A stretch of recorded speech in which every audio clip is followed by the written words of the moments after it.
Hello folks, and welcome back to some StarCraft 2 custom maps. This is actually my third or fourth time I'm trying to record this. Let me start the music. It's taken me a few attempts because I want to say something right at the start.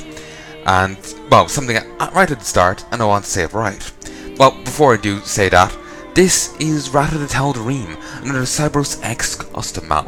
And what I wanted to say was about the previous custom map I covered by Cyberus X, the unification of purifiers. Basically it was just that, like, mechanically the levels were a bit all over the place in terms of difficulty. First two were rather easy, third one was the hardest, with 4 being a bit of a step down in terms of difficulty. And the reason third one was so hard was due to how aggressive the enemies were and how great they were at rebuilding. It made it rather difficult. A praise or a criticism depending on what you like in it. When it comes to the story, I was actually thinking about it afterwards, and it was actually a rather interesting story that was a bit hampered by the poor phrasing. The dialogue was a bit off. It was clear that like I was saying in the other thing, that the author, English wasn't their first language. At least that's what I'm assuming anyway. But gonna be honest with you, they did pretty well if it isn't their first language. I've tried to learn other languages, and I do terribly at them. So they did quite well, all things considered. But I was just thinking about it, and it's actually a rather interesting story idea. Like I'll give you the spoilers here for what happened in the canon thing that they're playing off of. Basically, the Purifiers are a cybernetic. They're like robotic Protoss. So some of them have. I don't think it's true for all of them. Only some of them have the memories, the personality of legendary Protoss heroes installed in them. That Phoenix, for example, has the memories and thoughts of Phoenix. Him being called Tal'Dar was the Phoenix. The Robo Phoenix came to epiphany that he isn't Phoenix. He is his memories and feelings, but he's them and a new being. Like there's more to him than just them, like kind of thing. You'll have to wait for my Legacy of Void playthrough to get the proper explanation. I'm going off the cuff here, so I might be misremembering somewhat. But he,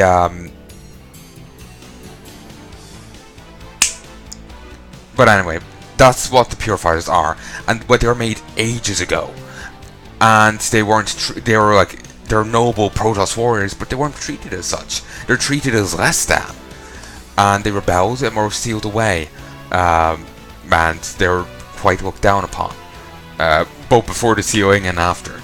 They were seen as monsters, basically, not to be trusted, and they only sided with the Tal'darim against Amon because they were promised, and Phoenix kind of backed them up. He knew more about the modern era than they did. They'd been sealed away for so long that they would be treated fairly and whatnot. That's what they wanted. They want to be seen as the noble Templars they were. That was their true desire. And the whole job description is just, purifying planets of the Zerg and whatnot. And so for something to resist their unstoppable might, their incredible might, is interesting, Like, how could they do that? And the story thread, you could go from there. And the Terrans, once again, trying to mind control Zerg, that's well-trodden territory. It's a good idea, though. It can, lead to interesting story points. The Terrans trying to reverse engineer Protoss tech is interesting. It could be either very intelligent Terrans doing it, or them getting help from an outside force. It's very interesting. Them making the replicants. They wasn't really gone into very much, but there was an interesting idea there. There's a lot of potential basically to the story, and looking back on it, actually, if the writing was polished up a bit, maybe a few more missions were done, it's actually could be quite interesting, So there, I think I said it right. It's just first time around, I don't think I went into enough detail for it. So yeah, for me to feel I did it justice. I actually played like 10 minutes into the first mission here, and even saw the opening cutscene and everything, and I just had to restart. Just to make damn sure I'm doing this right, doing it justice. But basically what I'm saying here is that I do have high hopes for the Rat of the Tal'darim. While there may be some scuffed phrasing, the story is probably going to still be a very interesting idea. You know? It's still probably pretty interesting regardless of that. And certainly even from a gameplay standpoint, it'll probably be pretty fun as well. Or at very least may have some difficulty spikes that will surprise me. And I'm not complaining about difficulty spike. It should maybe be a bit more gradual or whatever. But it still ended up being, you know, testing me, and I ended up enjoying it because of that. So, yeah. Let us continue. I don't have too much time to record tonight. I can't stay up to, 6 a.m. and keep recording. I actually have to be somewhere tomorrow and rather early. So I've actually recorded probably for way too long now. It's half midnight, so yeah. Oh, welcome. Pay close attention. Hopefully you'll learn something. There's going to be more spoilers here. Rather than centering on the Purifiers, this is centering on the Tal'darim. They have been in the game since Wings of Liberty, though I do believe they've been in novels before that. I'm not, or maybe there are novels since Wings of Liberty. I'm not entirely sure. I remember hearing about some groups' origins, but thinking of the Tal'darim's origins now, they couldn't be the group. So there was a group, in Brood War when Raynor and some Phoenix sealed the gateway. Well, actually, I think it was Zertu who did it. But the gateway between Ire and Sikoris was sealed. There's a group of Protoss survivors who took that rather poorly, who were trapped on Ire with all the Zerg, and they ended up forming their own faction. For a long time I kept thinking it was the Tal'darim, but it clearly couldn't be. Maybe they joined them, but I don't know anything else. I never read those books. But anyway, let us continue. Wrath of the Tal'darim. Also, basically, if you don't want to see Tal'darim spoilers for Legacy of the Void, you might want to see this. I don't know how many spoilers for Legacy of the Void there will be, considering this is a custom campaign, but the fact Alaric exists, and that's the Alaric there, is a spoiler or not, is a spoiler by itself. The Tal'darim separated and went away with Amon millions of years ago, but now they are free. Not all of them have joined Alaric when he defeated Malash. Ras'Gul, forgotten Templar of the Kala, cursed by Amon, got a chance to escape and become leader of the Tal'darim, and stop the hidden evil that was created by Amon, left on unknown planets in the sector. But first, he must meet Alaric. The one little criticism I remember having, just the phrasing, shouldn't be. You certainly need it. Actually, you know what? They're hinting at things here, and the criticism mightn't be entirely accurate. Got a chance to escape and become leader of the Tal'darim and stop the hidden evil. Okay, yeah, when the first time I read it through, they were saying not all joined Alaric, and if he became the leader of the Tal'darim, wouldn't be the rogue Tal'darim or something. But there seems to be a few details here that Waiting for slaughter them. Few details there that it's not saying, so we'll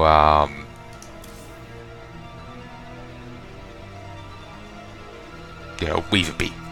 We'll wait and see. There's also one detail you should know on the first map. There's no Vespene geysers, so fun. I'm saying that now because the tooltip said that before, and it's not saying it here. Maybe we'll have to cutscene. No idea. But there's all voice acting in this, so I'm gonna be quiet now and let this talk. Funky music. I am Ras'Gul, the Tal'darim warlock, and I was betrayed by my people.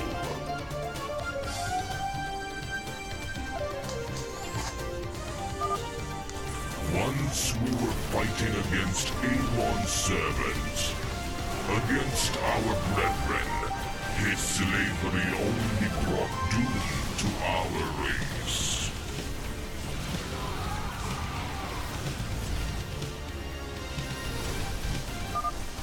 Malash and I were pushing those servants in order to reclaim our home world. But we failed.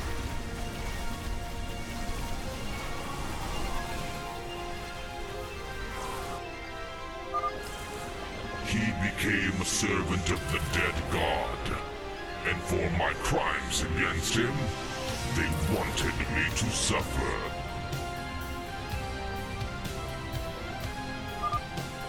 Ramona, servant of Malash, has sent me through the portal into a forgotten land.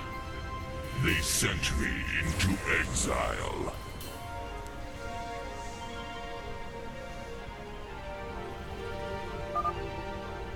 But after hundreds of years, Amon has been destroyed once and for all. Now is my time to become the leader of the Tal'darim.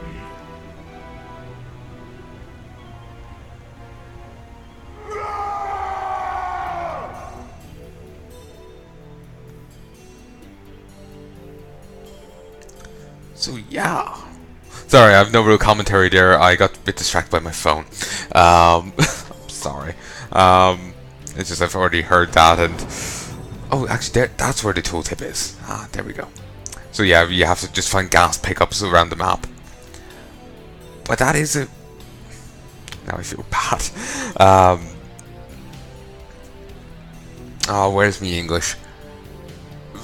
Frequently, my own English escapes. So like, you know, I can't really complain about anyone else's poor English. God.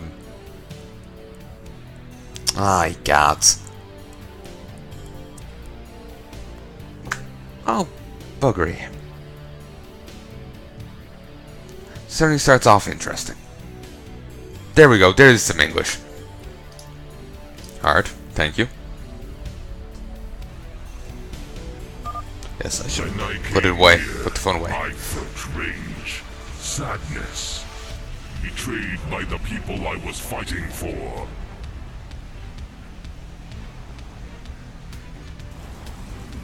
But I wasn't truly alone. I found my own people here, sent into exile because of me.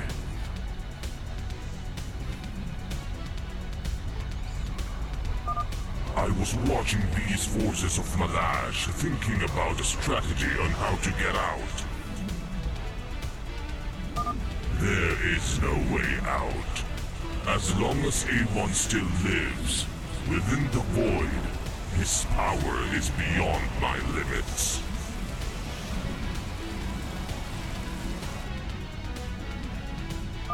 But I'll wait here for my revenge on Malash. I will wait for justice.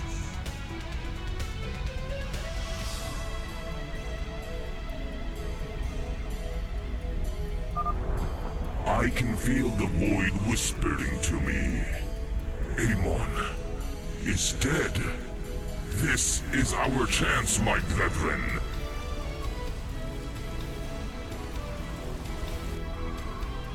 There is a portal which brought us here. If we destroy the stones linked to the portal, we will be able to open it.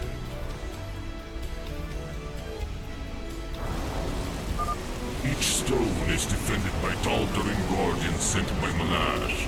We must break their defenses.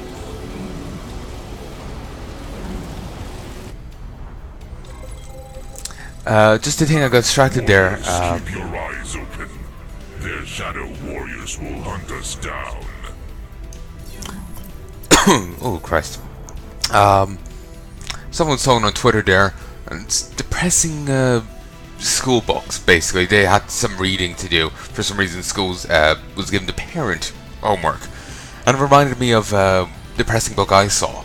I remember having to do reading. In primary school, we had to read to the junior and senior infants. And one book that the senior infants loved reading. And keep in mind, this is like 4 or 5-year-olds. Maybe there's a 6-year-old in there, but I doubt it. You know, these are the young kids. And it was about a boy who is at the park and finds a dinosaur egg hidden in a bush. And he takes it home, and it hatches. And he's got a little friend, and he's out playing with him. and the parents go. They leave, and he's out the back playing. The baby dinosaur trips, falls, cracks its skull on the ground, and dies. The kids love it. I remember being in like 6th class and not wanting to read it to them because it's just so depressing. I don't want to read it now, and I'm 21. It's just like, oh, the poor dinosaur. Oh, let me hug it better. I'll hug away the aneurysm. Oh, it's not an aneurysm, but just yeah, depressing. That's why I got distracted. Oh, bloody bleeding heart here. Music. No music? Check the settings. Yeah, it's better I don't have music. Or just the music playlist I'm going with. Tornado. Void tornadoes. These void monsters will damage and knock back your units. Ras'Gul. Ras'Gul is a Tal'darim warlock controlling shadow magic. He was a Templar before, but aim on shadows turned him into something more dangerous. He denied him and became a warlock of his own will.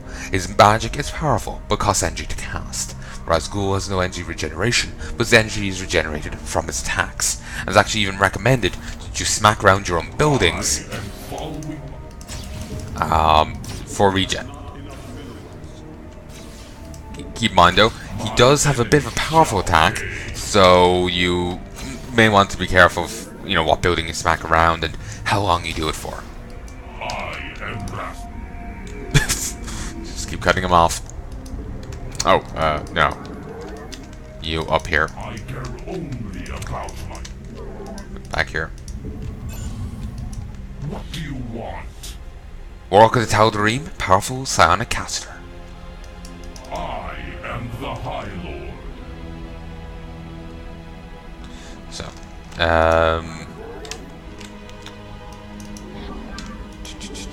actually, we'll grab you and have you toss down 1, 2, 3 pods, and back to work. Actually, I can get him to toss down another one. No, beautiful. Need a fair bit of size, so that was a fair use of materials. Actually, get another zealot. For the first bit, I will be bleeding zealots, quite annoyingly, unless I get enough of them. By bleeding zealots, I mean I'll be gradually losing them, which is a bit of a nuisance. He has 3 abilities: Shadow Blast. They deals 200 damage to a target unit or structure, and they also take increased damage for 5 seconds. Don't know how increased though. It's 5-second cooldown with 25 power, meaning he can cast it 4 times without issue. Crushing Grip. Enemies in target area are stunned for 3 seconds and take 30 damage over time. Not really much damage, but it's at least a stun. Mind Control. Permanently takes control of a target enemy unit, though you can't take over heroic units. 50-second cooldown and 50 power is kind of useful. If they say something very nice, you can just yoink it for yourself. So, yeah, pretty nice. For example, yoink, back here. Now, I suddenly have a stalker. What I'll give for one of them, he said jokingly.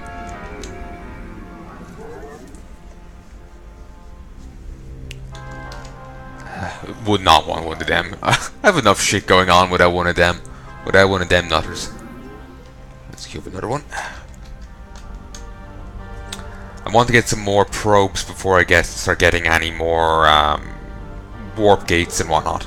Basically, the reasoning is I need more money before I can truly take advantage of extra warp gates. So while I'll get a few extra zealots over here, I think it might be a better idea to get as many probes as possible. I need 4 more.